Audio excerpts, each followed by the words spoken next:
especially this story right here when I was thinking about it as brand new, and then just help keep on building the bond, especially when you, like I never really knew how y'all met with Mr. Weaver.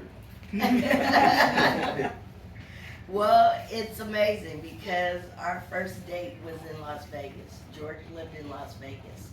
I don't think I shared that in the story. So, him living in Las Vegas, and then my mom, when she got ill, she lived in Las Vegas. So, I got a call and I had to fly to Vegas. And I had a friend fly out to Vegas with me, and we got her on the plane, and they had to call the paramedics from the plane. And the next day is when I met George. And then that weekend, because we bonded in the meeting, it wasn't bonding about, was bonding because he said something about a grant. And I really was checked out because I was worried about my mom.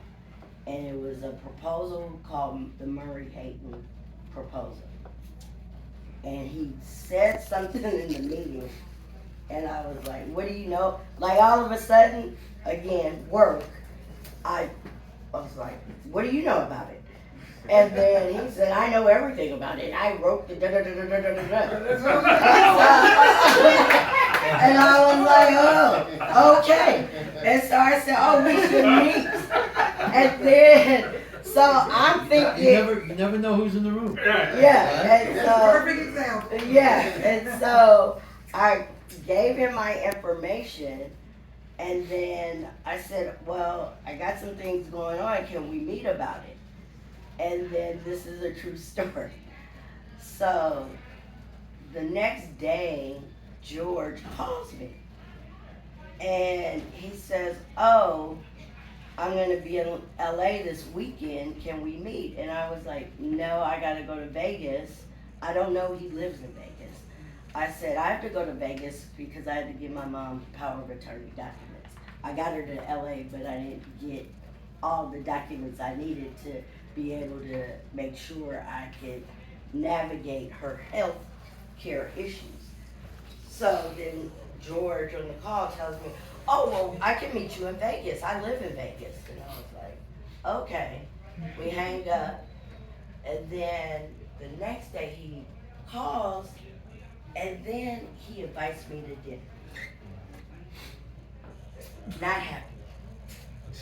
Because I'm thinking he really wants to help to talk about the grant. He basically wants to take me on a date. Now he doesn't know everything's going on with my mom. And so then I call. I'll help with the grant. We had some friends who said, hey, someone's coming. I said, they said, well, you got to bring them by. And so I'm now livid. I hang up the phone, and I was like, okay, I gotta go to Vegas.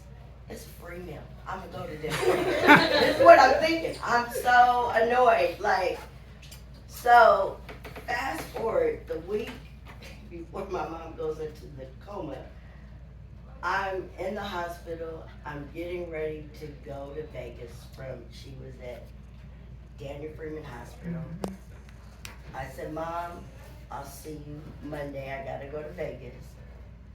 And this is really the power of God. My mom, my nickname is Reese. And she says, Reese. I said, yes, Mom, that she's heavily medicated.